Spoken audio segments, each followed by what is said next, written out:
Welcome back, everybody. Thank you for tuning in to Tando Crypto. Let's take a look at what's happening in the market, some key levels to look out for on Bitcoin, and I'll show you which sector is heating up, so be sure to watch until the end to catch it early. I have a bunch of interesting information to share with you guys today. Before we start, I want to thank CoinsKid for shouting me out on Twitter and introducing some of you viewers to my channel. If you're new here, make sure to subscribe. I make videos weekly breaking down the market. No ridiculous price predictions or promotions, just honest reviews to help you do well. Because I know it can be difficult, especially if you're new here. Let's check it out. So the Fed will be going ahead with interest rate hikes as soon as March, and of course, they'll be shrinking their balance sheet slowly. Higher interest rates means it's more expensive for companies to borrow money for ventures, and this can slow growth. Investors look for safer yields from government bonds to hedge their portfolios when this is the case.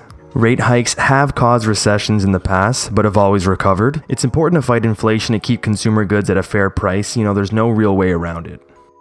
The Biden administration wants to expand regulation on cryptocurrency to make sure it doesn't become a national security risk. There is a little bit of regulation already, however, they want to coordinate on how to classify the different assets in the market. Let me know in the comments what you think about what will come from the regulation. This could end up being a good thing for crypto. Crypto does need some regulation. I remember when China banned Bitcoin and everyone sold their Bitcoin in panic. Then the US picked up the hash rate and it turned out to be good. So it's possible that this leads to a fair regulation in the long run. Maybe not so much in the short term. There will be more news on this in the coming weeks. If you're enjoying the content, please give this video a thumbs up. Next, we have some tension between Russia and Ukraine. With the threat of a full-scale invasion looming, people fear that there will be a war which will cause an economic collapse. This is still a developing story and the US government is trying to quell the issue, at least they're trying to, and we're gonna have to keep an eye out on this story. Alright, so I have a Fibonacci extension drawn from 28.9k in the summer to 69k, which was the local top for Bitcoin. So we've been steadily coming down. We broke through all these Fibonacci levels, coming back to test it as resistance, and also hitting the 20 EMA, as you could see here. Came down, broke through, tested as resistance, hit the 20 EMA, come down. It looks like we're kind of repeating that story.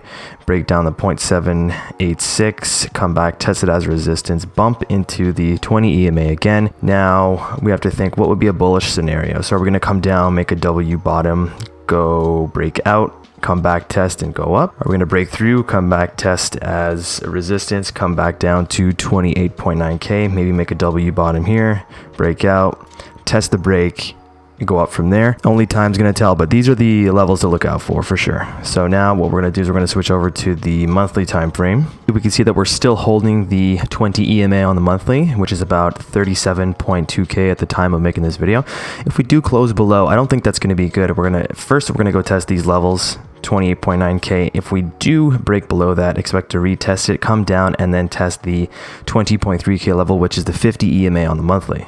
Now, if we hold and close above the 20 EMA, it's possible that we hold. Maybe we could get a small bounce or a W bottom and maybe get out of there. We'll see in a few days when we actually get that close. For now, I just wanted to show you something interesting on Twitter that a lot of people have been talking about. So this is a running flat correction, which is part of the Elliott wave theory. So if you're not familiar with it, a lot of corrections, downward corrections, they happen in ABC waves. So you could see one big A wave here, B going up, C going down. This is kind of like a macro correction here, and in between, within it, we have A, B, C corrections as well. A, B, C, A, B, C. And in the end, what you get is a graph that looks like this, which is strikingly similar to what we have on Bitcoin right now.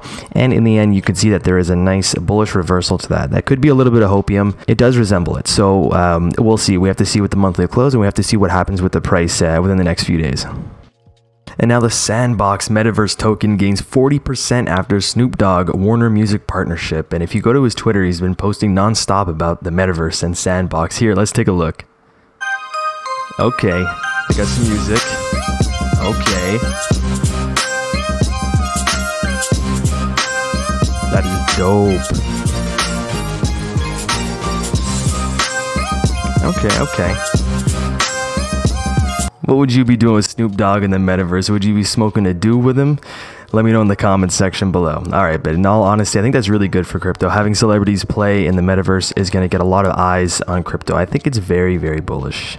Fidelity seeks approval for 2 more crypto metaverse ETFs. So this ETF won't have any actual crypto assets, just the stocks of companies powering the metaverse who focus on computing hardware, digital infrastructure, design, engineering software, gaming technology, smartphone, and web technology. I'll show you which projects to keep a close eye on. Heading on over to the charts, SAND is going to be the first token.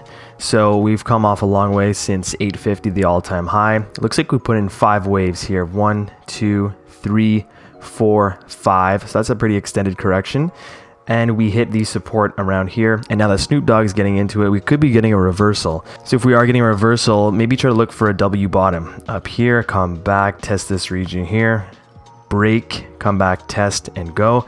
If not, if we do lose this region, then expect to go test down, probably to this level right here. This bottom wick right here, which is at about $2.04.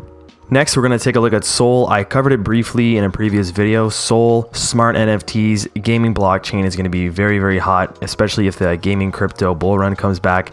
So we seem to be in a strong support zone that we were in before. It looks like it's about 220 to about 125. And of course, that's confluent with the 50 EMA on the daily. Anywhere around here should be a good entry, although I would personally wait to see if we could tag that again. And, you know, like I said, the W bottom is what we're looking for in a lot of these charts as Bitcoin and the whole market tries to find a bottom. And another thing I noticed is that when Bitcoin rallied even just a little bit, Sol came back very, very strong, rallying up all the way to 220. And of course, it got shot down because there was a lot of FUD, and you know the rest. Next, we'll take a look at Render, which powers the metaverse. So we see that it's come down a lot, even reaching $1.80. And since then, it has almost doubled in 4 days. Of course, we're going to look for a retracement, maybe a W bottom on this one, all the way to about maybe 216. If we're lucky, of course, if we break that, we will have some extended downside. So always make sure that you have a stop loss at a key support level. So for example, I would put a stop loss here at about $1.80.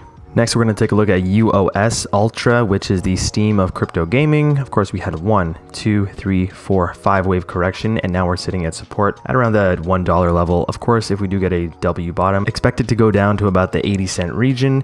And lastly, we're going to take a look at GALA. GALA has come down a lot from its high of 83 cents all the way down to about 19 cents. There is a support area at about the 15-cent level, which would be a very good entry point. Of course, do expect the 20 EMA to act as resistance. And if we do get a W bottom, put a stop loss about 1 to 2% below in case the market goes down. That wraps up this video. Thank you for tuning in. If you liked the video, give it a thumbs up and subscribe for more content, including technical analysis, urgent market updates, altcoin gems to help you earn big. You don't want to miss it.